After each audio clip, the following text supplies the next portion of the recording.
Hey lawners, it's Matt Dawn from Lawnporn. Get your lawn on. In this video we're going to talk about surviving the cold snap that we've just got. Plenty of great little tips to help your warm season lawn get through the cold snap.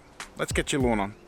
My lawn here has gone through like 3 weeks of cloudy weather like this and hardly any sun. The morning temperatures are around about 0. The daytime temperatures are about 14, 15, so it is rather cold and the lawn is looking quite good still, but there's been a few things that I've been doing since I got back to really help it along, and I'm going to share those with you now. Number one thing is frost in the morning.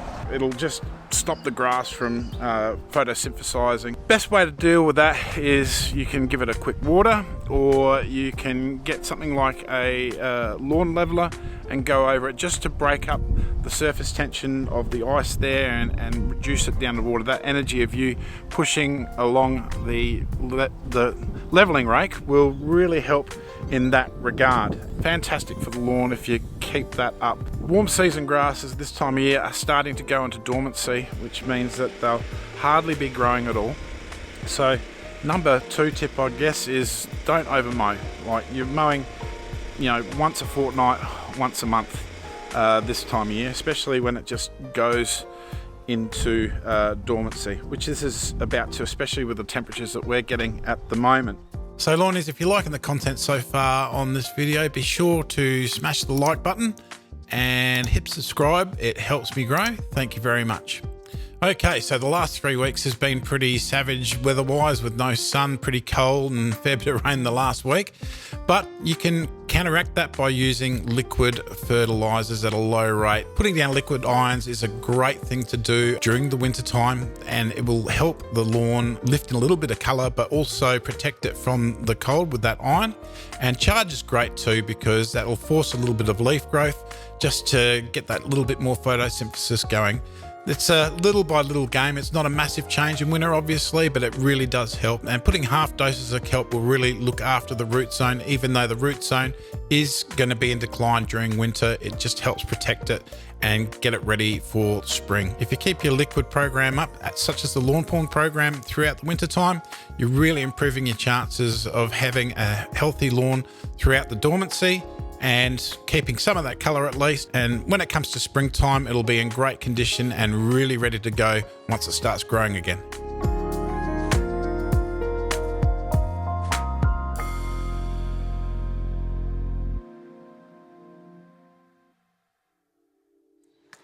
Okay, so the next tip is about weeds.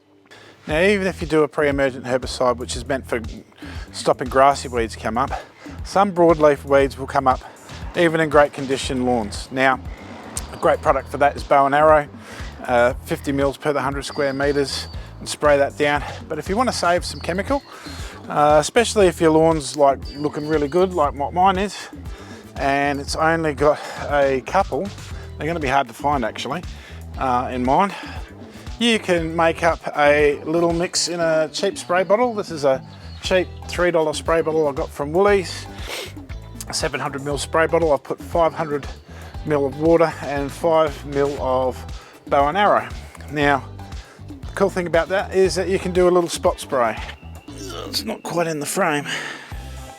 Let me point to it now. There it is, where I'm pointing. It is the smallest little bit of clover. So remember, we've got our mix here, bow and arrow, and give that a few sprays. A little bit of a shake, a few more sprays. That won't affect the grass, but that will affect the clover. Take about a week to get started on it, but then it'll die off. Got one here right in the corner. Same thing.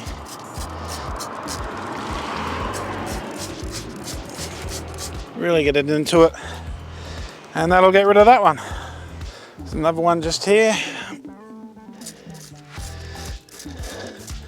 We'll ruin that one's day as well. I'll save you a whole heap of chemical using 5 mils rather than 50 for the whole front lawn. Of course, if you've got a lot more weeds in your lawn, do a blanket spray. This stuff won't affect the lawn. Bow and arrow. Oh, you notice I've changed into this. It is bloody freezing in here. I hate winter. Really, the main trick to winter is having it in great condition during the autumn time. If it's not in great condition, You can still follow these tips, but don't expect heap of a change of difference, but it will help getting into spring, and it will help your lawn survive the cooler times. If worse comes to worse and it's totally brown, the last tip is to use a pigment. Instagreen is ours. There's plenty of other good ones out there. Instagreen, you use 100 mils per 100 square meters. My lawn certainly doesn't need it at the moment, that's for sure, and I usually get away throughout the whole winter season without having to use it. If you're in a colder area than mine, and I'm in Port Augusta, South Australia, for reference, you may have some trouble, especially if you get a run of really bad deep frosts. So, you know, the other thing all I can say is that if you have it go a little bit brown right near the end of winter, I really wouldn't bother about something like Instagreen. It's there, but just know that it'll improve in a couple of weeks after that once it starts growing again. And just go with the flow and embrace that it looks a little bit kind of green brown or green grey, as I tend to call it. So it's no big deal. Look, spring is now 2 months away. The shortest day of the year is just past us yesterday, 22nd of June. So the days are starting to now get more light throughout the day, every day, increasing right through to December. So look, it'll all be changing soon enough. I hope you've enjoyed the tips today. If you've got something out of this video, be sure to like and subscribe. It helps me grow, and I'll see you in the next video.